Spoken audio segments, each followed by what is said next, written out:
Hello guys, ഏകദേശം നാഗവല്ലിന്റെ ആഭരണപ്പെട്ടി തുറന്ന അവസ്ഥയാണ് എനിക്കിപ്പം. ഇതിന്റെ ഉള്ളിൽ കുറേ സാധനങ്ങളുണ്ട്. മുട്ടുമാല, മാങ്ങാമാല, മേക്കാമോതിരം, കാശുമാല, നെറ്റിച്ചുട്ടി. അയ്യോ, ചെരങ്ങ.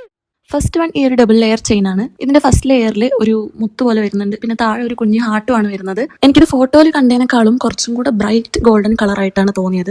ഈ സെറ്റിൽ എനിക്ക് ഏറ്റവും കൂടുതൽ ഇഷ്ടപ്പെട്ടതും ഈ ഒരു ചെയിൻ തന്നെയാണ്. ഇത് അത്യാവശ്യം നല്ല ക്വാളിറ്റിയുള്ള ഒരു മാലയാണ്. പിന്നെ ബാക്കി വാങ്ങിച്ച മാലയിലെല്ലാം ബാക്കിൽ എസുക്കാണ് വരുന്നത്. ഇതിന് മാത്രം നല്ലൊരു പ്രോപ്പർ ഒരു ലോക്ക് സാധനം കൊടുത്തിട്ടുണ്ട് ബാക്കിൽ. പിന്നെ നെക്സ്റ്റ് ഞാൻ വാങ്ങിച്ചിട്ടുള്ളത് ഈ ഒരു റൗണ്ട് ഡിസൈൻ വരുന്ന ഒരു മാലയാണ്. ഈ റൗണ്ടിന്റെ മേലെ കുറച്ച് സ്റ്റോൺസ് ഒക്കെ വരുന്നുണ്ട്. ഇതും വലിയ കുഴപ്പമൊന്നുമില്ല. ഇതിന്റെ ബാക്കിൽ എസുക്കാണ് വരുന്നത്. അതിന് അത്ര വലിയൊരു ക്വാളിറ്റി ഇല്ല. പിന്നെ നെക്സ്റ്റ് ഉള്ളതും ഈ റൗണ്ട് പോലെ തന്നെയുള്ള ഒരു ഹാർട്ട് ഡിസൈനിൽ വരുന്ന ഒരു ചെയിൻ ആണ്. പക്ഷേ ഈ ഹാർട്ടിന്റെ എനിക്ക് വലിയ ഇഷ്ടമായിട്ടില്ല. ഇതിന്റെ തന്നെ വേറെ വേറെ പാറ്റേൺസ് വരുന്ന പാക്ക് മീഷോയിൽ തന്നെ അവൈലബിൾ ആണ്. നമുക്ക് ഇഷ്ടമുള്ള 4 ഡിസൈൻ ചൂസ് ചെയ്യാവുന്നതാണ്. പിന്നെ ലാസ്റ്റ് ഞാൻ വാങ്ങിച്ചിട്ടുള്ളത് ഈ ഒരു വീണ്ടും ഒരു മുത്ത് വരുന്ന ഒരു മാലയാണ്. ഇതും എനിക്ക് അത്യാവശ്യം ഇഷ്ടപ്പെട്ടിട്ടുണ്ട്. പിന്നെ ഇതിന്റെ മെയിൻ ഹൈലൈറ്റ് ഇതിന്റെ പ്രൈസ് ആണ്.